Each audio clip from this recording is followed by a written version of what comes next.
Now I will discuss about the somatotrophic hormone, that is the growth hormone secreted from the anterior pituitary, and the cells from which the somatotrophic is released are called somatotrophs.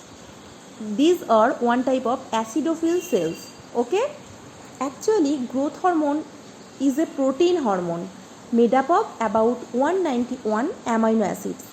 Okay, there are several functions that are exhibited by the growth hormone. The first of all is the effect of growth hormone on the skeletal system. The growth hormone is responsible for the enlargement of cartilage, and the second is it is responsible for the enlargement of the bones. So we can say that by means of the growth hormone, bone and cartilage development occurs. Actually, this hormone increase the deposition of calcium ion and also increase the number of the osteoblast cell. Osteoblast cell is the actually osteocyte, osteoblast, osteoclast. These are the mother cells of bones and cartilage. Okay, and as a result of the GH, the thickness of the epiphyseal plates, become increased. Okay, and the next, the effect is on the protein metabolism. Actually, the growth hormone helps in the amino acid uptake and increase the protein synthesis. As we all know that protein molecule is made by the amino acid. So when the amino acid uptake is increased, then the protein synthesis also increased. Clear?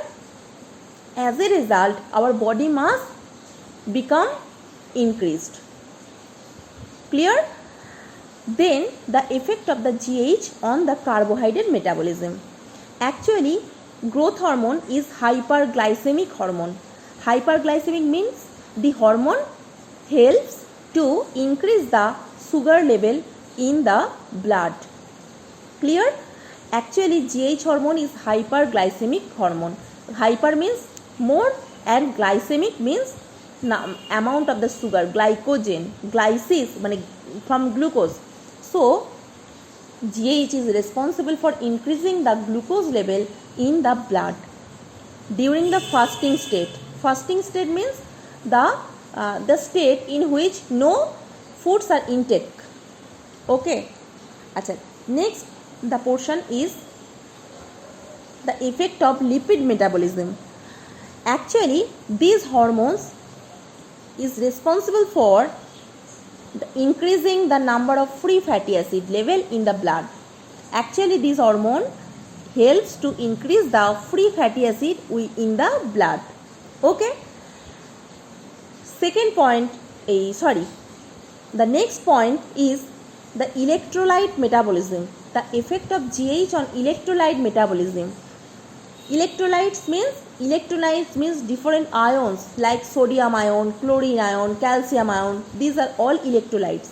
Actually, this hormone helps to increase all the electrolytes in the body. Okay. GH helps in the absorption of calcium ion from the gut and reabsorption of different electrolytes in the kidney.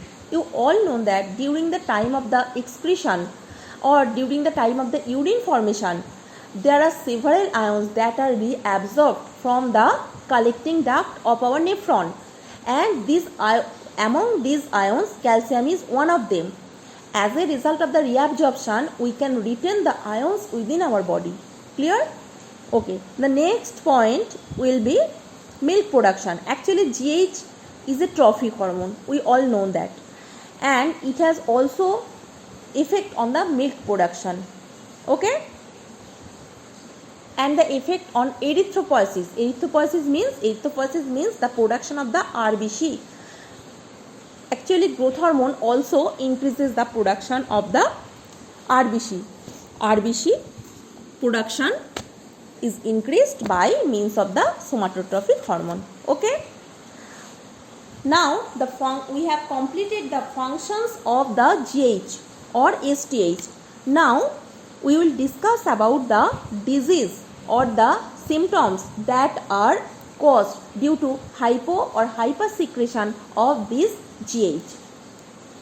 First of all, we will discuss about the dwarfism. What is dwarfism? Actually, its Bengali meaning is bamonotto. Bamonotto. Dwarfism, that is the short-heighted person. Short-heighted person. Dwarfism, and it's sometimes called pituitary dwarfism. As a result of the hyposecretion of the GH, the dwarfism results. In this disease, the length of the bones of our leg and our hand becomes shortened rather than normal. Okay? And as a result, the total stature of the human becomes short-heighted. That is about 2 to 2.5 or 3 feet height actually. And the dwarfism is sometimes called as the Laron syndrome. Okay, Laron syndrome it is also called. Then the syndrome is gigantism. Gigant means doitto.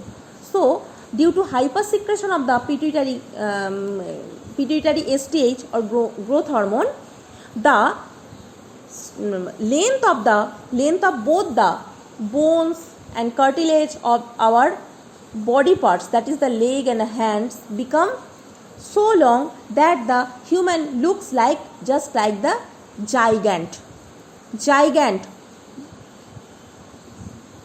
That is the giant means doitto. So the height of the individual should be 7 to 8 feet long, and their hands and legs are both long, just gigant like. Okay, but the hands and the legs are very much weak. They cannot take pressure of a much amount. They cannot bear much pressure actually. Okay. Then the disease is acromegaly. This is the third disease. What is acromegaly? Acromegaly is also produced due to the increased level of the GH. Then what is the difference between gigantism and acromegaly? When the hypersecretion occurred in the early age, then gigantism results. But when hypersecretion of the GH occurred in the adult, then acromegaly occurred. Okay? When the hypersecretion of GH occurs in the early age, that is the age between 5 to 10, then gigantism occurred. But when the hypersecretion of the GH occurred in the adult stage, that is about 20, 22, etc., then acromegaly disease form. As a result of the hypersecretion of the GH during the adult, the epiphysis of the long bones is already fused, and the epiphysis of the short bones are not united. The short bones grow excessively, making the hands and feet like the gorilla. Actually, it looks like the gorilla, and hence the name is acromegaly. Because the growth of the acral or the peripheral parts of the body become enlarged. Okay, lower jaw become enlarged, etc. Just it looks like the gorilla. Okay, so we have completed the GH hormone or STH hormone with their functions and with their abnormal situations and produce disease from these abnormal situations. Clear? Okay.